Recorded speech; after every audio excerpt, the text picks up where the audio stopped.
Object oriented programming chapter 2 है ये, class 12 CBSE. इसमें जो क्वेश्चन आंसर्स हैं उसकी हिंट देख रहे हैं हम। पहला है डिस्कस मेजर ऊप कॉन्सेप्ट्स ब्रीफली। ऊप का मतलब होता है ऑब्जेक्ट ओरिएंटेड प्रोग्रामिंग। तो ऊप्स ऑब्जेक्ट ओरिएंटेड प्रोग्रामिंग, या इसको आप ऑब्जेक्ट ओरिएंटेड पैराडाइम भी बोल सकते हैं। पैराडाइम ये ऑब्जेक्ट ओरिएंटेड कॉन्सेप्ट्स हैं जो जनरल हैं। इसमें सबसे पहले आता है डेटा एब्स्ट्रैक्शन, फिर आएगा data encapsulation, modularity, inheritance, polymorphism. Data abstraction का मतलब क्या होता है कि जो चीज जरूरी है केवल वो आप आउटसाइड वर्ल्ड को दिखाएं या अवेलेबल हो। बाकी डिटेल का क्या मतलब है? एक कार है, उसके अंदर फिल्टर कौन सा है कार्बोरेटर में, आपको क्या इससे हासिल है? आप अगर कार जानते हैं कैसे चलाना बस काफी है। बाकी जो कार्बोरेटर वाली बात है वो किसी और के लिए है।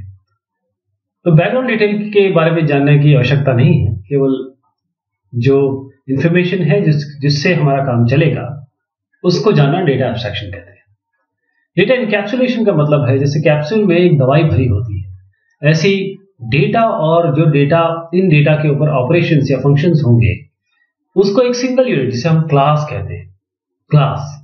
तो डेटा प्लस जो उसके फंक्शंस हैं इनको कैप्सूल में डालना और इस कैप्सूल का नाम देना क्लास, इसे हम कहेंगे डेटा एनकैप्सुलेशन। मॉड्यूलैरिटी का मतलब यह है कि हर चीज तोड़ दी जाए, इस तरीके से विभक्त की जाए यानी कि भागों में बांटी जाए ताकि वो अपना अलग अलग काम करें। यानी कि आप चाहेंगे कि मॉड्यूल से डिफाइन कर दें हम अलग अलग पार्ट को। ये मॉड्यूल इस तरीके से हो कि इनकी आपस में कपलिंग बहुत कम हो और ये मॉड्यूल अपना काम करते हैं, खुद का काम ये बहुत अच्छा हो। कोहेसिवनेस बहुत अच्छी हो, कपलिंग बहुत कम से कम हो।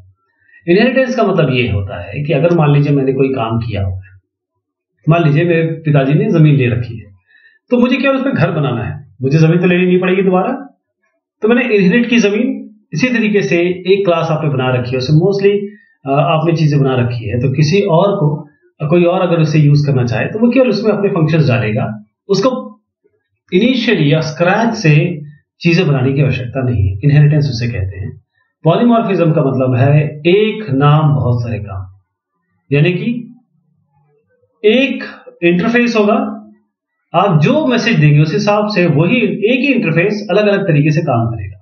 जैसे आपने कहा ऐड, एक फंक्शन बनाया, इसके अंदर आपने अगर इंटीजर नंबर दिए तो इंटीजर को जोड़ देगा, फ्लोट नंबर दिए जैसे 2.3 प्लस 5.6 किया तो फ्लोट एडिशन हो जाएगा। इस तरीके से फंक्शन का नाम ऐड ही है, फंक्शन काम भी वही कर रहा है, लेकिन जैसे आप ये इनपुट चेंज करते जाएंगे आपका पॉलीमॉर्फिज्म ये बताएगा। पॉलीमॉर्फिज्म का मतलब होता है पॉली बहुत सारे, मॉर्फ मतलब चेहरे, एक ही चेहरा बहुत सारे काम करता है। What are programming paradigms? Give names of some popular programming paradigms.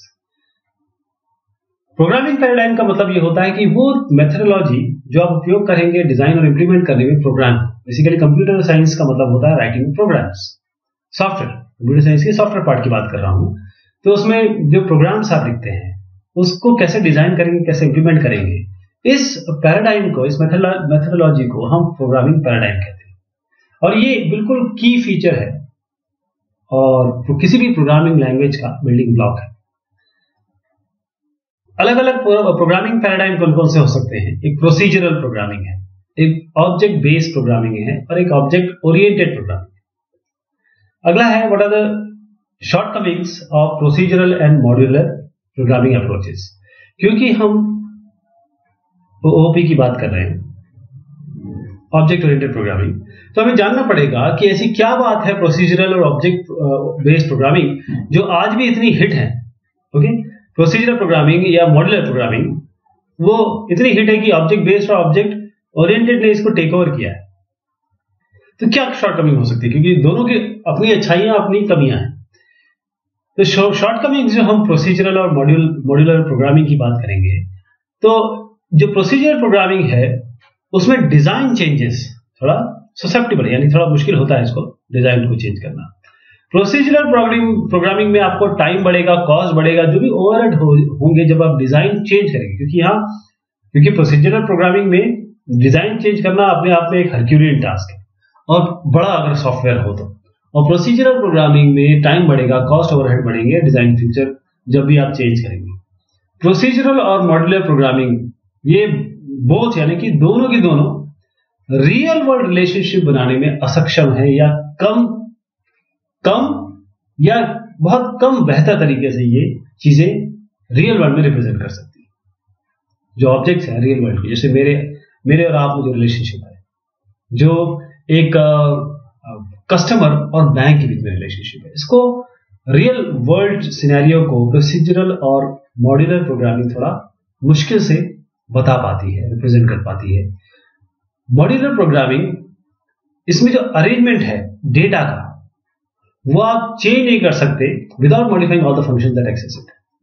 बहुत सारे फंक्शन एक चीज को एक्सेस कर रहे हैं, तो अगर आप इन एक अरेंजमेंट डेटा का चेंज करना चाहेंगे तो सारे फंक्शंस भी चेंज करने पड़ेंगे आपको।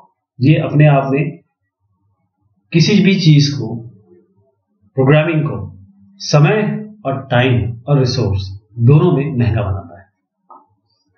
Short note on object oriented programming, ये लिखना है आपको।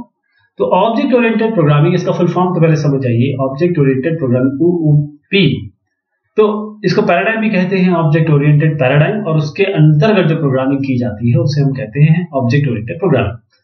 तो ऑब्जेक्ट ओरिएंटेड प्रोग्रामिंग, OOP, ये डेटा के अराउंड होती है। जो कंटेंट है, जैसे आपके मार्क्स हैं, आपके एग्जाम के मार्क्स हैं, उसके अराउंड बुनी जाएगी, उसके मतलब वो सेंटर में होगा, उसके आसपास चीजें बनेगी, मतलब जो ऑपरेशन लिखे जाएंगे वो इस डाटा के तहत लिखे जाएंगे। तो बेसिक आइडिया जो OOP का है वो ये है कि डेटा और फंक्शन, इसको हम एक सिंगल यूनिट में डालें और इसको हम ऑब्जेक्ट कहें, और जो ऑब्जेक्ट है, अलग अलग ऑब्जेक्ट्स है, एक जैसे ऑब्जेक्ट्स हैं, वो एक क्लास को रिप्रेजेंट करते हैं। ऑब्जेक्ट ओरिएंटेड पैराडाइम या प्रोग्रामिंग के बेसिक कॉन्सेप्ट्स हैं data abstraction, data encapsulation, modularity, inheritance और पॉलीमॉर्फिज्म, DDMIP, ऐसे इसको याद कर सकते हैं आप। एग्जाम में लिखना हो तो क्या ये याद करेंगे तो इन सबको आप और अच्छे से डिटेल में लिख सकते हैं। How does OOP overcome the shortcomings of traditional programming approaches? किस तरीके से ये OOP जो है, जो ट्रेडिशनल प्रोग्रामिंग अप्रोचेस हैं, यानी कि जो मॉड्यूलर या प्रोसीजरल प्रोग्रामिंग अप्रोचेस थी, उसको कैसे ओवरकम करती है? तो OOP के कुछ एडवांटेजेस हैं। वो ये है कि पहली चीज तो ये है कि ऑब्जेक्ट ओरिएंटेड प्रोग्रामिंग आपको रियल वर्ल्ड सिनेरियो को आसानी से रिप्रेजेंट करने में मदद करती है। इसमें हायरार्किकल रिप्रेजेंटेशन होता है, यानी कि यहाँ पर आपके ग्रैंडफादर होंगे, यहाँ पर फादर होंगे, यहाँ पर आप हैं, तो आपके बीच में रिलेशनशिप, इनहेरिटेंस, ये बहुत अच्छे से इसमें रिप्रेजेंट होता है। और डेटा को आप छुपा सकते हैं। यहाँ पर क्या होता है, जैसे सी में हम प्रोग्रामिंग करते हैं तो उसमें डेटा एकदम खुला होता है, कोई भी उसे एक्सेस कर सकता है, कोई मॉड्यूलेट कर सकता है, कोई चेंज कर सकता है। लेकिन यहाँ पर आप डेटा को हाइड कर सकते हैं, पब्लिक बना सकते हैं अपनी सहूलियत के हिसाब से। तो जितना आपको सिक्योरिटी के हिसाब से एक्सपोज करना है डेटा, उतना एक्सपोज करिए, बाकी छुपा दीजिए। दूसरा यह है कि क्योंकि ये मॉड्यूलैरिटी इंक्रीज हो रही है, ये मॉड्यूल्स है, तो इससे प्रोग्राम का डेवलपमेंट इजी हो जाता है। आप एक बात करिए कि एक काम आपको करना है, उस काम को छोटे छोटे भाग में डिवाइड कर लीजिए, फिर उन छोटे छोटे भाग को करिए, तो वो काम करना आसान हो जाएगा। यही है इसमें। Private data is accessible only through design interface in a way suited to the program. जो प्राइवेट डेटा है ये एक्सेसिबल उन्हीं के द्वारा है जो आप चाहेंगे, जो कर सकते हैं, हर कोई नहीं कर सकता इसे। इनहेरिटेंस पे भी शॉर्ट नोटिस लिखिए, नोटिस या नोट इस तरीके से है। इसका ऐसे समझिए, जैसे मैंने अभी भी आपको एग्जांपल दिया था, ये आपके फादर हैं और ये आप है, ये आप है। आपके फादर से आप चीजें इनहेरिट करते हैं, उनका नैन नक्श करते हैं, या माता जी हैं आपकी, उनसे नैन नक्श, हाइट, कलर, ये सब चीजें आप इनहेरिट कर सकते हैं। ये आपकी फिजिकल प्रॉपर्टीज है। और इसी तरीके से आप उनका, अगर उनका घर है या उनकी प्रॉपर्टी है, वो भी इनहेरिट करते हैं आप। तो ये जो इनहेरिटेंस है, इसमें ये है कि आपको जो चीजें मिल गई हो तो आप दोबारा नहीं करना चाहते, अब आप उससे प्लस करना चाहते हैं। तो इनहेरिटेंस का मतलब ये है कि आप किसी भी क्लास को, जो भी नई क्लास बनाएंगे, उसमें रीयूज कर सकेंगे, एक्सटेंड कर सकेंगे, मॉडिफाई करेंगे जो बिहेवियर जो ऑलरेडी बन चुका है। जो चीज ऑलरेडी क्लास बना चुके हैं आप, उसमें केवल एडिशन करना है, यानी कि दोबारा री इन्वेंटिंग का वे नहीं है, दोबारा आपको कि वो पुरानी क्लास नहीं बनानी, वो तो ऑलरेडी बन चुकी है। ओके, तो जो बेस क्लास है, यानी कि जो आपके फादर है उन्हें हम बेस क्लास कहेंगे, आपको हम कहेंगे डिराइव्ड क्लास। आप फादर बेस क्लास, आप हो गया डिराइव्ड क्लास। और डिराइव्ड क्लास इसका डायरेक्ट बेस क्लास होती है। इनहेरिटेंस ट्रांजिटिव होता है, यानी कि ट्रांजिटिव का मतलब क्या होता है, X is related to Y, Y is related to Z, that is X is related to Z, इस तरीके से। और इसी तरीके से हम अलग अलग लेवल पे डिफाइन कर सकते हैं अलग अलग, जैसे अभी आप फादर और आप तो हो गए, ग्रैंडफादर भी तो होंगे कहीं, तो ग्रैंडफादर से फादर, फादर से आप, तो देखिए मल्टीपल आपने चीजें बता दी, बहुत सारी चीजें इम्प्लिसिटली इसको मिल जाती है। आपके फादर को ग्रैंडफादर से मिली है, आपको फादर से मिली है। जैसे कोई भी फंक्शन हो, कोई भी डेटा मेंबर हो, बस कंस्ट्रक्टर डिस्ट्रक्टर आपके अपने ओन होते हैं। एडवांटेज बताइए इनहेरिटेंस से क्या मिलता है। इनहेरिटेंस ये बिल्कुल जैसे मैंने ये बताया, इसको आप समझ गए होंगे, यहां पर आपकी बेस क्लास है, ये आप डिराइव्ड क्लास है, तो इसमें रियल वर्ल्ड सिनेरियो को आपने रिप्रेजेंट कर दिया। जैसे मैंने फादर और आपके बारे में बताया, ग्रैंडफादर आपके फादर के बारे में बताया, तो रियल वर्ल्ड को हमने रिप्रेजेंट कर लिया। इसके अलावा कोड यूजेबिलिटी, जो यहां पर कोड लिख दिया गया है उसको आप डायरेक्ट यूज कर सकते हैं यहाँ पे, यानी कि एक बार आपने कर दिया, अच्छे से कंपाइल हो गया, वेल टेस्टेड है, बस इसको इनहेरिट कर लीजिए। और जो चीजें हैं उसमें बस प्लस कर दीजिए, यानी नए फीचर डाल दीजिए बस, राइट। और ट्रांजिटिव रिलेशन, जो जैसे मैंने बताया कि आपके ग्रैंडफादर फादर और आप फादर और आप और फिर आपका बच्चा, तो एक तरीके से ट्रांजिटिव रिलेशनशिप जो आ गई इनहेरिटेंस की, वो आपको टाइम और एफर्ट बचाती है, आपका समय और आपका एफर्ट बचेगा कोई भी मॉडिफिकेशन करना हो तो। Do you think OOP is more closer to real world problems, why, how?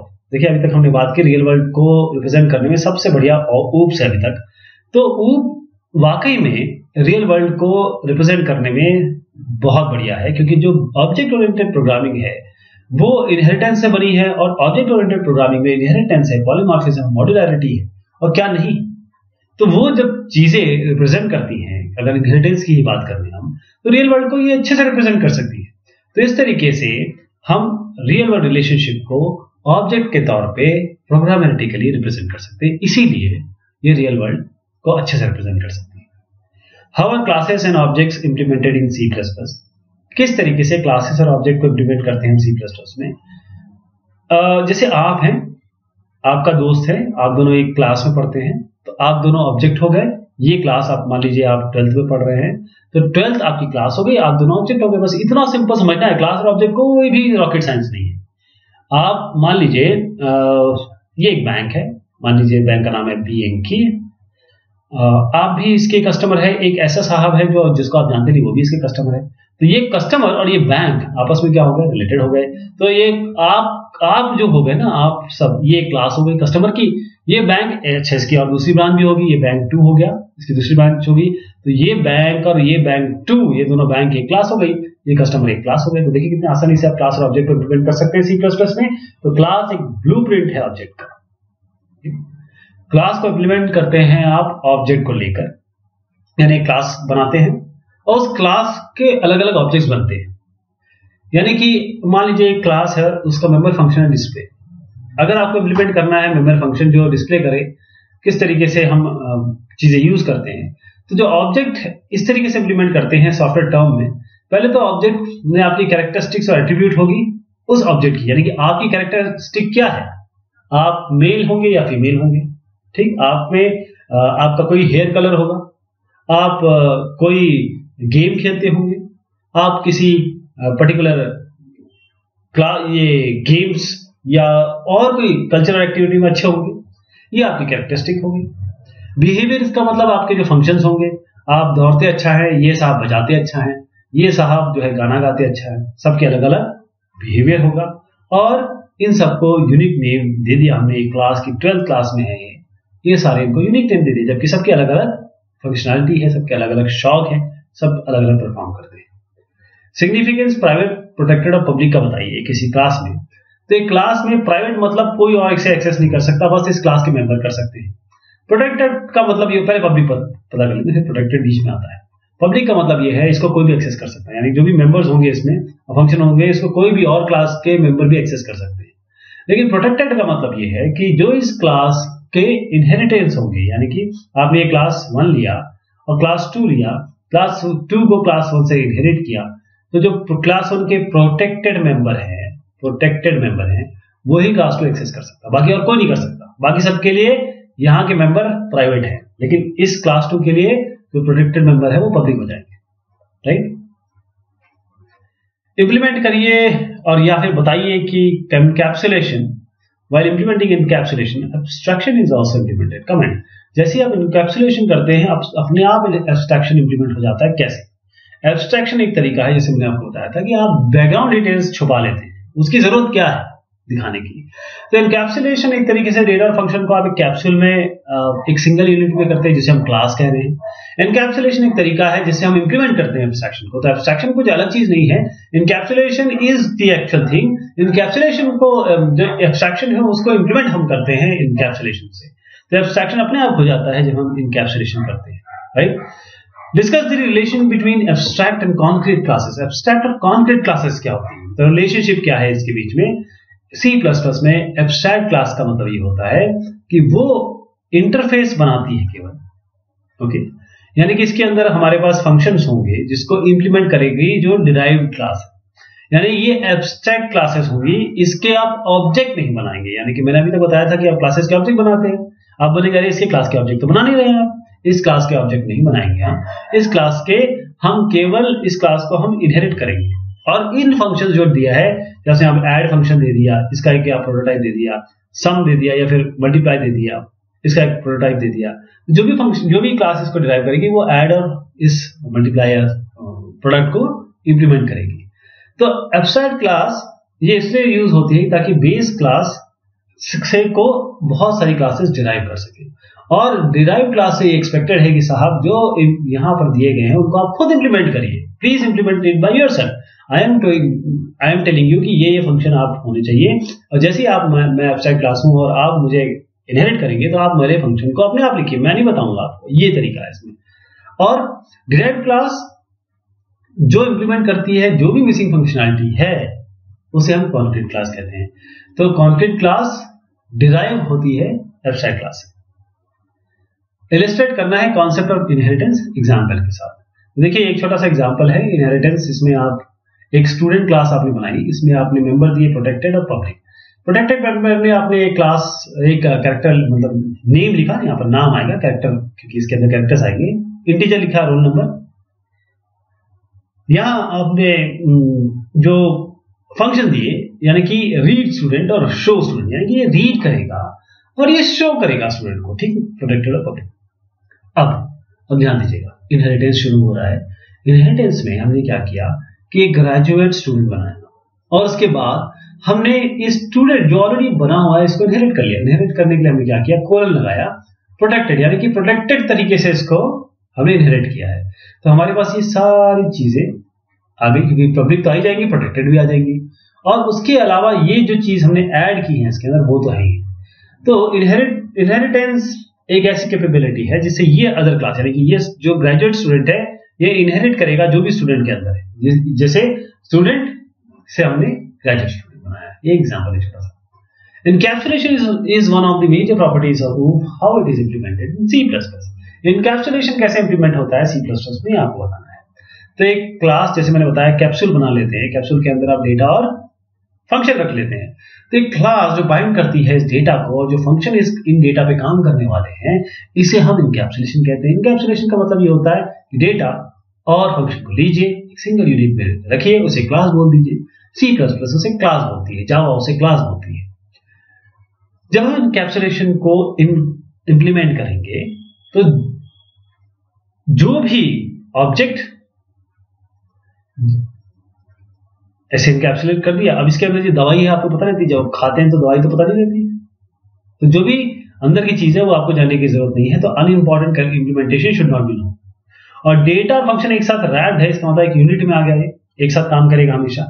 तो इनकैप्सुलेशन एक इंटरफेस जो आप वर्ल्ड को देते हैं, आउटसाइड वर्ल्ड को देते हैं ताकि वो एक्सेस कर सके इस क्लास को। 15 है reusability of classes is one of the major properties of OOP, how it is implemented in C++. reusability भी एक बहुत अच्छी और बहुत मेजर प्रॉपर्टी है ऑब्जेक्ट ओरिएंटेड प्रोग्रामिंग की। इसको इंप्लीमेंट कैसे करते हैं C++ में। reusability का मतलब ये है कि जो चीज ऑलरेडी यूज हो चुकी है या जो चीज ऑलरेडी बना जा चुकी है उसको हम क्यों बनाएं दोबारा, क्यों ना उसे रीयूज कर लें। तो इनहेरिटेंस से करते हैं हम उसे, कैसे करते हैं, इनहेरिटेंस से। तो इनहेरिटेंस बहुत आसानी से इंप्लीमेंट होता है। आप क्या करते हैं, यहाँ पर डिराइव ये बेस क्लास का नाम लिखेंगे, यहाँ डिराइव क्लास का नाम लिखेंगे, ये क्लास डिराइव क्लास हो गई, और इससे आप ये कोलन से आपने इसको इनहेरिट कर दिया, यानी कि सारी प्रॉपर्टीज इसकी आपके पास आ गई। ये चीज आपको जो ऑलरेडी बनी हुई है वो यहाँ पर कहीं भी नहीं बनानी पड़ेगी।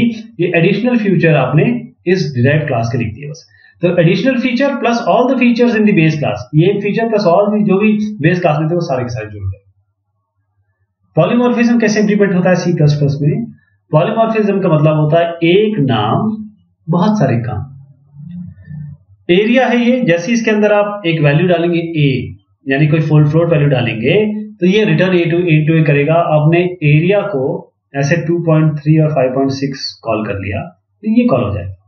एरिया को आप 2.6 करेंगे तो केवल ये कॉल होगा। तो C++ इंप्लीमेंट करता है पॉलीमॉर्फिज्म वर्चुअल फंक्शन के द्वारा, ओवरलोडेड फंक्शन के द्वारा, ओवरलोडेड ऑपरेटर के द्वारा, इस तरीके से इंप्लीमेंट होता है। तो polymorphism virtual function, overloaded function और ओवरलोडेड ऑपरेटर के द्वारा इंप्लीमेंट होता है।